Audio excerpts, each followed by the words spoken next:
एक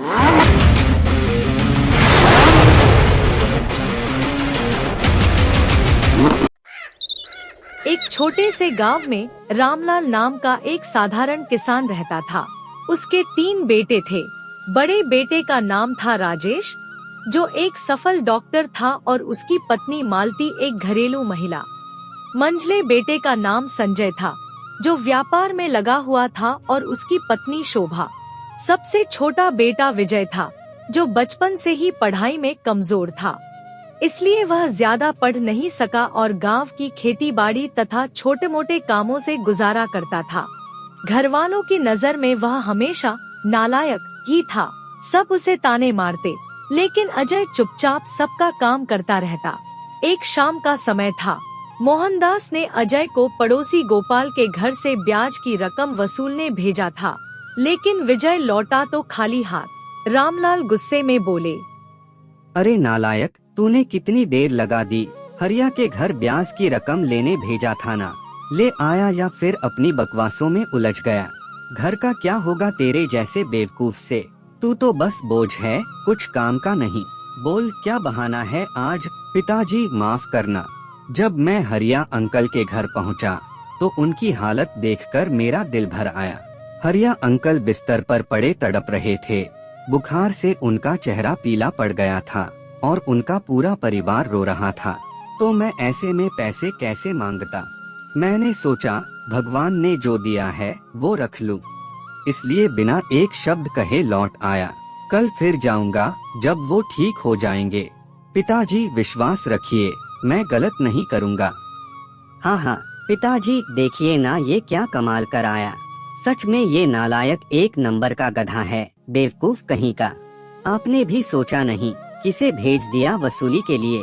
आज तक इसने कोई काम ठीक से किया है जो अब करेगा? अगर इसके सिर पर थोड़ी भी अकल होती तो ये हमारी तरह कुछ बन पाता, डॉक्टर या व्यापारी। अरे अगर ये इतना दयालु है तो अपनी जिंदगी क्यों बर्बाद कर रहा है? चलो मैं ही जाकर वसूल करता हूँ, वरना ये घर कैसे चलेगा? ये तो बस खाने पीने वाला है। क्यों रे नालायक, तुझे एक सीधा सादा काम दिया था, पैसे ले आ, वो भी तुझसे निपटा नहीं। अब मुझे अपनी दुकान बंद करके जाना पड़ेगा। इस नालायक से तो कभी कुछ बनने वाला नहीं। तू तो बस बोझ है घर पर। चल हट जा मेरे रास्ते से, तुझे देखकर ही सिर दर्द हो जाता है। बाजार में ग्राहक इंतजार कर रहे हैं और तू बकवास। विजय को यह बात सुनकर बहुत बुरा लगता है और वह अपने कमरे में चला जाता है। तभी संजय की भाभी सीता आती है और बोलती है, अरे ओ नालायक, जरा तेरे बड़े भैया के जूते तो चमका दे। कल अस्पताल में मीटिंग है, उन्हें साफ सुथरे दिखना चाहिए। वैसे भी तू सारा दिन खाली पड़ा घूमता रहता है, दिन भर खेतों में मिट्टी खोदता है और फिर घर में आराम। घर के छोटे मोटे कामों में तो हाथ बंटा सकता है ना? जूते पॉलिश करने के बाद रसोई में आ जाना। थोड़ा तो कुछ काम का बन जा, वरना तू तो बस खाने पीने वाला बोझ है। उठ जल्दी। ये सारी बातें विजय की माँ कामला सुन लेती है और सीता से कहती है, बहू सीता, तेरी हिम्मत कैसे हुई मेरे लाल से ऐसी बेकार की बातें करने की? ये इस घर का वारिस है, कोई मजूर नहीं। मुंह संभाल कर बोल, वरना ये घर का सुख चैन उजड़ जाएगा। विजय मेरा बेटा है, तू घर संभालने वाली है, लेकिन इज्जत भी संभाल। क्या तूने कभी सोचा ये कितना दुखी होता होगा? अरे माँ जी, मैंने तो बस सच कहा। मैंने ऐसा क्या बिगाड़ दिया? ये तो दिन भर घर पर पड़ा रहता है, कभी कभी खेत में हाथ पैर मार लेता है और शाम तक आराम। घर का थोड़ा सा काम कर लेगा तो क्या स्वर्ग गिर जाएगा? वैसे भी ये एक नंबर का निकम्मा है, नालायक ही तो है। भैया साली सब यही कहते हैं, मैं तो बस घर का काम बांट रही हूँ। क्या गलत कहा? बहू मुंह संभाल, तू किसकी बेइज्जती कर रही है? ये तेरा देवर है, भाई जैसा। तेरी ये जुबान एक दिन तेरे मुंह पर लगेगी। चुप हो जा, नहीं तो मैं। तू घर की बहू है। तभी राजेश कमरे से बाहर आया। उसने सारी बात सुन ली थी। वह अपनी पत्नी के पक्ष में खड़ा हो गया और बोला, ये यहाँ क्या तमाशा हो रहा है? माँ, आप इसकी तरफदारी क्यों कर रही हैं? देखिए ना, सीता ने तो बस एक छोटा सा काम कहा था, जूते साफ करो। इतना भी न करे ये। और क्या हुआ अगर थोड़ा काम बनता? संजय को देखिए, अपना व्यापार चला रहा है, घर का खर्चा उठाता है। और ये तीसरा बेटा न पढ़ाई में मन लगाया, न पैरों पर खड़ा हुआ। ये हमारी बराबरी तो क्या, दूर दूर तक नहीं कर सकता। बाहर दोस्तों के बीच इसे अपना भाई कहने में शर्म आती है मुझे। माँ, आप इसकी तरफदारी बंद कीजिए, नहीं तो ये और बिगड़ जाएगा। ये तो बस परिवार का बोझ है। हाँ माँ जी, आप इसकी तरफदारी मत कीजिए। आपकी ये दया ही इसे और बिगाड़ रही है। ये तो हमें रास्ते पर ला देगा एक दिन। घर का बोझ बढ़ा रहा है, क्या करें हम? कमला को ये सारी बातें सुनकर बहुत बुरा लगता है। सीता और राजेश चले जाते हैं। फिर विजय अपनी माँ से कहता है, माँ, क्या मैं सच में इतना बुरा हूँ? भैया को मुझे भाई कहने में शर्म क्यों आती है? क्या मैं कभी कुछ बन पाऊंगा या जिंदगी भर यही नालायक रह जाऊंगा? क्या मेरा कोई मोल नहीं इस घर में? नहीं मेरे लाल, ऐसी बातें अपने मन से निकाल दे। तेरे भैया गुस्से में थे, इसलिए मुंह से गलत निकल गया। तू मेरा सबसे प्यारा बच्चा है। तू निराश मत हो बेटा, भगवान सब देख रहा है। एक दिन तू जरूर कुछ ऐसा करेगा कि ये सारे लोग तारीफ करेंगे। बस धैर्य रख, मेरा विश्वास है तुझ पर। तू मेरा हीरा है। कुछ दिन ऐसे ही बीत गए। उसे गांव में एक अमीर सेठ रहता था, जिसका नाम था गणेश सेठ। एक दिन सेठ के घर के बाहर एक अजनबी आदमी बैठा होता है। वह उससे पूछता है, कौन हो भाई साहब? इतनी गहरी रात को मेरे घर के बाहर क्यों बैठे हो? कोई परेशानी तो नहीं? बोलो, क्या बात है? रात के इस वक्त क्या काम? सेठ जी, मैं पड़ोसी गांव का एक साधारण व्यापारी हूँ। आज आपके गांव में कुछ सौदा करने आया था, लेकिन लेन देन में देर हो गई। अब रात के अंधेरे में चोरों उचक्के सड़कों पर घूम रहे हैं। मेरे पास कुछ कीमती सामान भी है, इसलिए जाना जोखिम भरा लग रहा। सोच रहा हूँ बस आज की रात यहीं कट जाए, कल सुबह होते ही चला जाऊंगा। अरे, शक्ल से तो अच्छे घर के लगते हो। ठीक है भाई, अंदर आ जा। भूखे तो नहीं हो? कुछ भोजन की व्यवस्था कर दूं? रोटी सब्जी तो मिल जाएगी। आओ अंदर चलो। नहीं नहीं सेठ जी, मैंने रास्ते में ही खा लिया। बस थोड़ा आराम मिल जाए। आपका बहुत बहुत धन्यवाद। आपने तो मेरी रात बचा ली। भगवान आपको सुख दे। गणेश सेठ ने उसे अंदर आने दिया। सेठ की पत्नी लक्ष्मी को ये सब शक लगा और सेठ से बोलती है, अरे गणेश, तू भी क्या किसी पर इतना भरोसा कर लेता है? रात के इस पहर में कोई अजनबी पता नहीं कहां से आया। क्या इरादा? और तूने घर में ही ले लिया? अगर चोर निकला तो? तिजोरी तो बगल के कमरे में ही है। सोचो तो सही, क्या होगा अगर हमारे सालों का कमाया लुट जाए? अरे लक्ष्मी, इतनी चिंता मत कर। वो अच्छे घर का लगता है, व्यापारी है, उसके पास खुद पैसे हैं। बाहर चोरों से डर रहा था, मैंने तो दया की। वैसे भी वो कोई ठग थोड़े लगता है। सो जा, सुबह हो जाएगा सब। भगवान सब संभाल लेगा। रात भर चोर ने सतर्कता से सेठ के घर की ताकझांक की। जब सब सो गए तो उसने चुपचाप तिजोरी खोली और सारा माल, सोना चांदी नकदी लूट लिया। सुबह सेठ बाहर आया तो चोर गायब। लक्ष्मी ने तिजोरी देखी और चीख पड़ी। सेठ लक्ष्मी के पास जाता है। अरे सुनो गणेश, गजब हो गया, हम लुट गए, बर्बाद हो गए। वो कोई व्यापारी नहीं, चोर था। सारी तिजोरी साफ, फूटी कौड़ी भी नहीं छोड़ी, सब ले भागा। मैं रात को ही कह रही थी ना, मत रखो घर में। तेरी एक न सुनी, अब लो भोग लग गया। हे भगवान, क्या करेंगे अब? हमारे बच्चे क्या कहेंगे? हे राम, ये मैंने क्या कर डाला? अगर वो कहीं मिला तो जान से मार डालूंगा। मेरा सब कुछ सालों का कमाया धूल में मिल गया। लक्ष्मी, तू सही कह रही थी। अब तो पुलिस में शिकायत करनी पड़ेगी। ये कैसे होगा? कुछ ही दिन बाद वही चोर विजय के घर के बाहर रुका। विजय खेत से लौट रहा था, तभी चोर को देखा तो रुक गया और बोला, भाई साहब, आप कौन हैं? इतनी रात को यहाँ अकेले क्यों बैठे हो? कोई मुसीबत तो नहीं? ठंड लग रही होगी, पानी पिएंगे? बताओ क्या बात है? भाई मैं एक व्यापारी हूँ, पड़ोसी गांव से आया था सौदे पर, लेकिन रात हो गई। तुम तो जानते ही हो, इन रातों में चोर लुटेरे घूमते हैं। मेरे पास सामान भी है, डर लग रहा। सोच रहा हूँ आज यहीं रुक जाऊं, कल सुबह निपट लूंगा। कोई जगह मिल जाए तो कृपया भाई। अरे भाई चलिए अंदर, ये तो हमारा फर्ज है। रात भर यहीं रुको, मैं अभी कुछ खाने को लाता हूँ। भूखे कैसे सोओगे? भाई बैठो, आराम करो। नहीं भाई, बिल्कुल नहीं, तुमने जगह दे दी, यही बहुत है। भोजन की तो जरूरत नहीं, मैं तो बस थोड़ा आराम चाहता हूँ। ऐसे कैसे?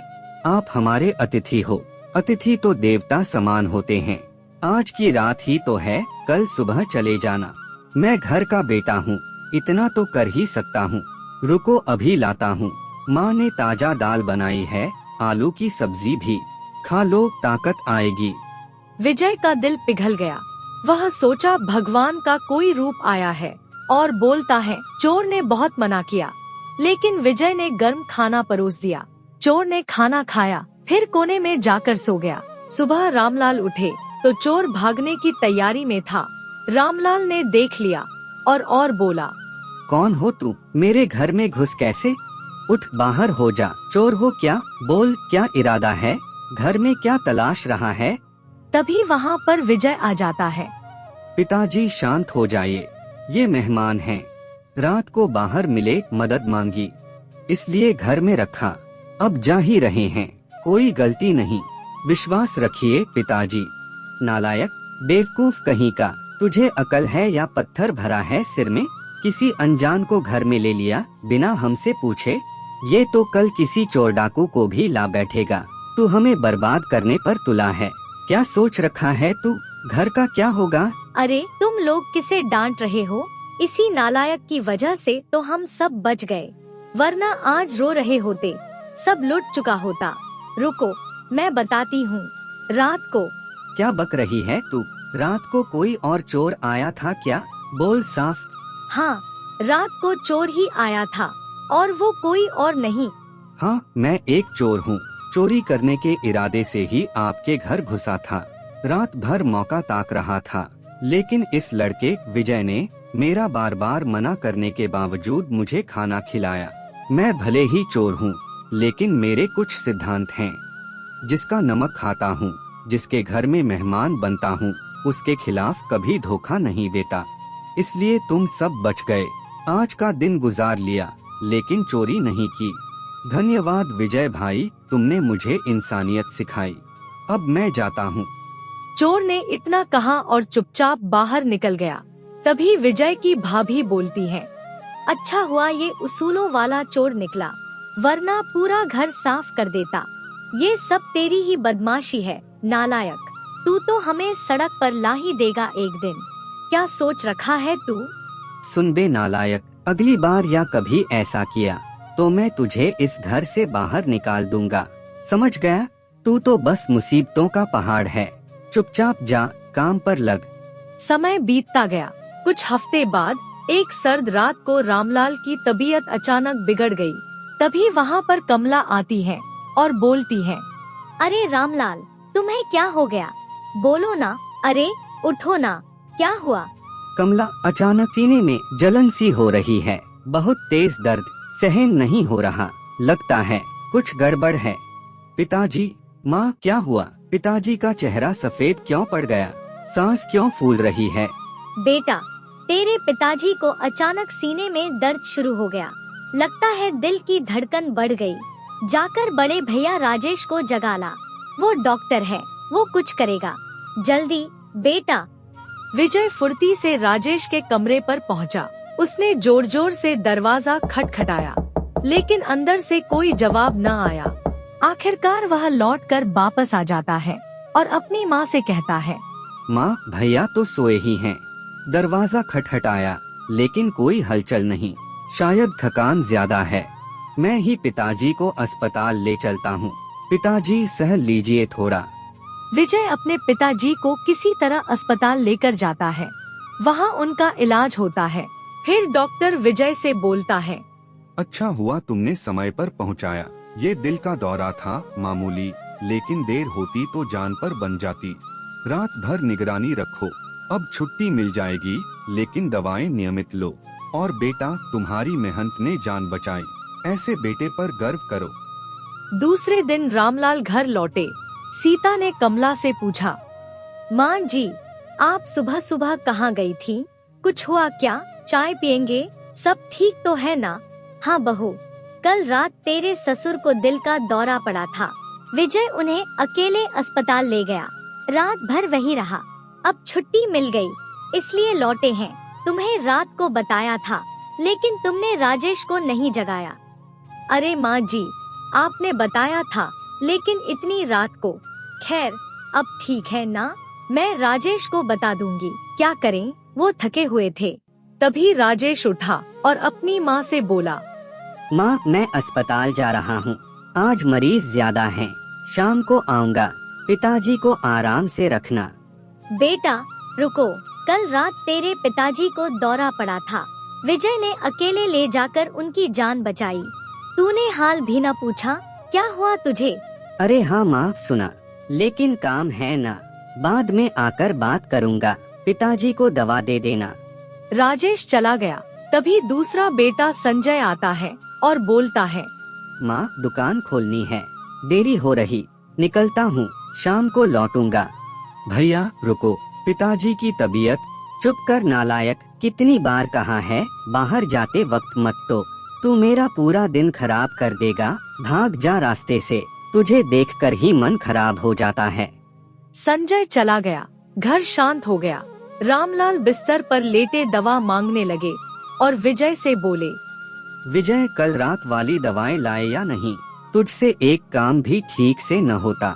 जल्दी ला, सीने में अभी भी हल्का दर्द है। जल्दी दवाई ला। पिताजी, लाया हूँ, बगल के कमरे में रखी थी, अभी खिला देता हूँ। धीरे धीरे पिएंगे, आराम करें। कमला ये सब देख देख कर फूट पड़ी। वह सालों से चुप थी, लेकिन अब सहन न हुआ। वह बिस्तर के पास आ गई और रामलाल से बोली, बस करो रामलाल, कितने दिन से देख रही हूँ, सब मेरे बेटे को नालायक, निकम्मा कहते हो, लेकिन आज उसी नालायक ने तेरी जान बचाई। डॉक्टर ने कहा, अगर समय पर न पहुँचाते तो तू आज हमारे बीच न होता, और फिर भी तू इसे ठीक से देखता तक नहीं। इसकी कोई कदर नहीं। ये तेरी सेवा करता है, मेरी करता है, सबको। कब तक चुप रहूं? मेरा दिल टूट रहा है।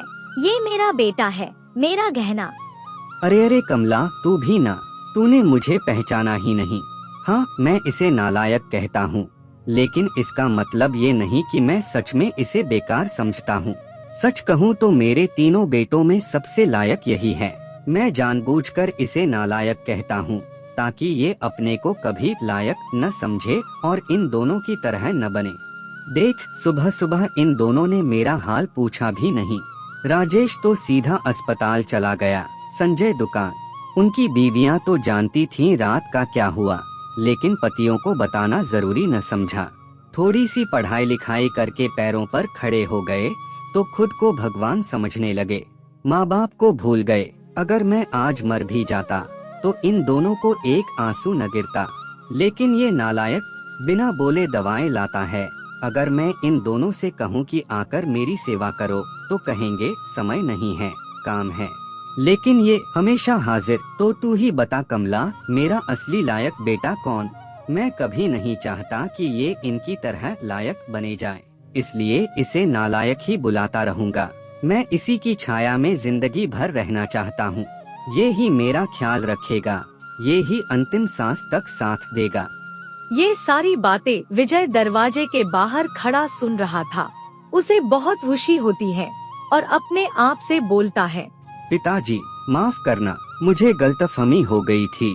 सालों से ये सोचता था कि आप मुझे सच में नालायक समझते हैं, लेकिन अब समझा आपका प्यार कितना गहरा है।